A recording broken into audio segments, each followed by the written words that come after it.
It's so easy to play a breakdown.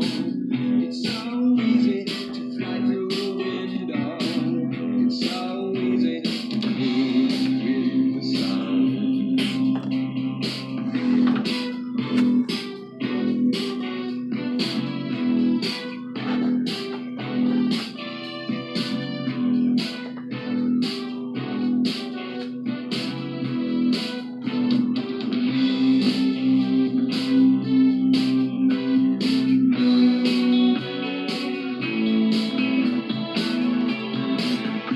Howdy y'all, Bill Luciano, Eyes to See, Ears to Hear News, coming at you with the second part of Covert Cash.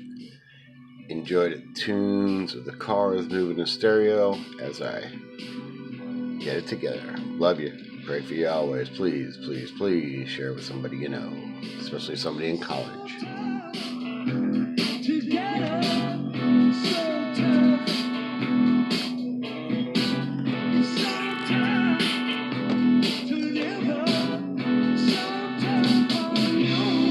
Figure out how to get those lines out of there.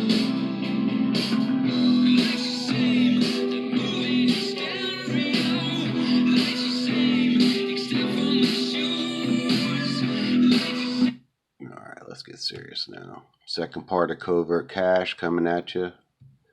Special documentary version, Bill Luciano, Eyes to See, Ears to Hear News. Let's get it on. At least partially helping to fund that education. We have the foreign government of Qatar, for example. We know Qatar is the second largest funder of international terrorism. They have also spent billions of dollars trying to influence American curriculum, specifically at the Duke UNC program, where they are training K through 12 teachers. We have been able to discover that it is a curriculum provided by a theologically motivated government. It is not objective. The federal government says the Middle Eastern Studies program at Duke and UNC favors Islam while neglecting Christians, Jews, and other faiths in the region. So we filed a Freedom of Information Act request, which would detail why on earth Qatar is trying to influence the curriculum of American students. And so far, UNC has refused to respond. We've even seen foreign countries go to court to stop Americans from learning about these donations. For example, my alma mater, Texas A&M, receives hundreds of millions of dollars from the government of Qatar. This caught the attention of an attorney who was curious about how these donations were being used.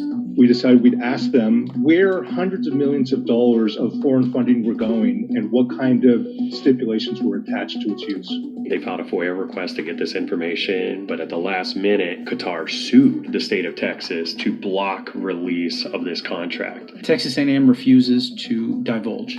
They say that this is due to the fact that they have a secretive agreement and they cannot violate that agreement, even though this is a state university. I was surprised. How can you argue as a public university that your sources of funding and possible influence are confidential or a business secret? I mean, there should be total transparency. It's a very strange thing when you begin to see foreign countries from the Middle East suing the Attorney General of a state in a democracy for the release of information that should be public.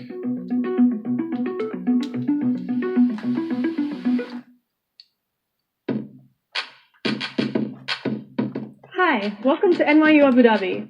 A lot of Americans probably don't know, but there are a number of branch campuses from American universities in undemocratic countries around the world. In Qatar, in the UAE, in China, Thailand as well. There's this expansion happening. You've got universities, you've got Duke is in China, Northwestern is in Qatar, NYU is in Abu Dhabi, Yale is in Singapore, 70 more, right? Welcome to Northwestern. Qatar has what they call Education City, where you can even register with 5 other top American universities. Qatar is spending billions of dollars so that American universities can set up campus in Doha. I think it's great that these universities offer this type of education. But we also think that you learn best from a free and open education.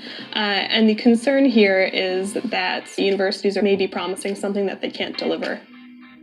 Talk about what liberties and the lack of liberties that you have in this country. When they go into the community, they must be aware of the cultural conditions. They don't criticize the Islamic faith. They don't criticize the emir. And that's just de rigueur in Arab countries and the Arab monarchies. I think that's the reality. It's important to note that Abu Dhabi and the UAE are kingdoms of Molly fear. Crabapple. These are countries where dissent is absolutely illegal. New York University professor Andrew Ross said he's been barred from entering the United Arab Emirates after he criticized the monarchy's exploitation of migrant laborers. We've discovered a fairly consistent pattern of human rights abuses among the migrant workforce in the UAE and also in Qatar. So it was quite clear that this was a context for the barring of entry. Back in 2018, Georgetown University in Qatar canceled a student-led debate because it provoked a controversy within the country. And the debate was focusing on the depiction of God as a woman. And Qatar has a blasphemy law. So the question is there, do they support freedom of expression, or do they want students to respect a blasphemy law? Because the two are fundamentally in tension. And so we actually put GUQ on our 10 worst list of 2019 because this is something that we think is important. You can't promise students something that you can't actually deliver. And here's the central contradiction. A university, one of the purposes of the university is to promote democratic values. Yes, right. Well, how is that going to occur in a non-democratic regime, in a non-democratic country? Northwestern has a well-known communications school, journalism school. In 2013, Northwestern University signed a memo of understanding with Al Jazeera, which was intended to facilitate collaboration between the two entities. We're often involved with projects here at Al Jazeera so Northwestern students can get a true sense of a career in journalism at a major news network. First of all, let's just note for a minute that Al Jazeera is owned and controlled by Qatar. Al Jazeera, the Middle East's most high-profile and widely watched network, is considered by many to be a propaganda tool for Islamists in Qatar. Al Jazeera's biggest problem has always been credibility. It was having a lot of trouble expanding in America.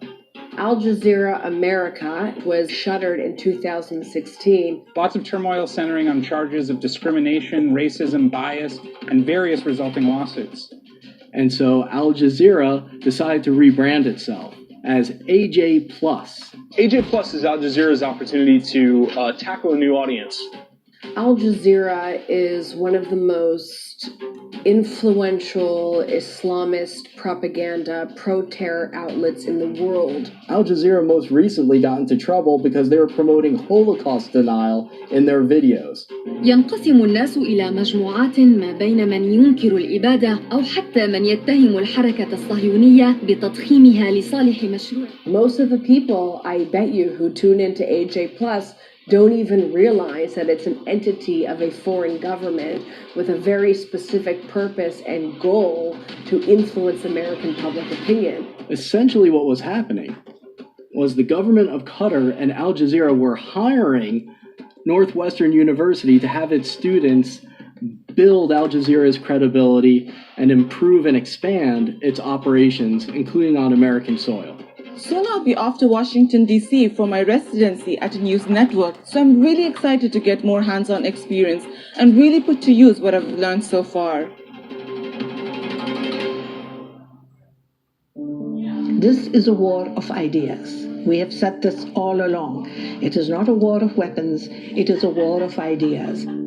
Besides funding college campuses, foreign governments fund think tanks, media outlets, activist organizations. College campuses are just one element of this program. Our democracy is for sale. Just look at the numbers. Look at the numbers of how many institutions, how much money it is, and how also the trajectory. Ultimately, if it wasn't successful, would the government of Saudi Arabia or the government of Russia continue to pour money into that black hole just out of the goodness of their hearts? Nation states, nations don't do that. If you look at a map, what you see is a corrupting influence of nationwide proportions. One way to address the impact of this is to force the academic institutions to be accountable for the decisions that they're making. American students have a right to know who is behind the curriculum, who is funding the curriculum, what strings are attached. When you go to buy cigarettes or a health supplement, there's always those warning labels. But when you pick a class or you pick a professor, those labels aren't there. Students are flying blind. At the end of the day, there are children. They're the future of this nation. As a mother and as a mother bear, I want to safeguard everything that is so pure and valuable about the society that we live in and the values that we have. I don't want my daughter growing up without the same choices and the same freedom that I have had.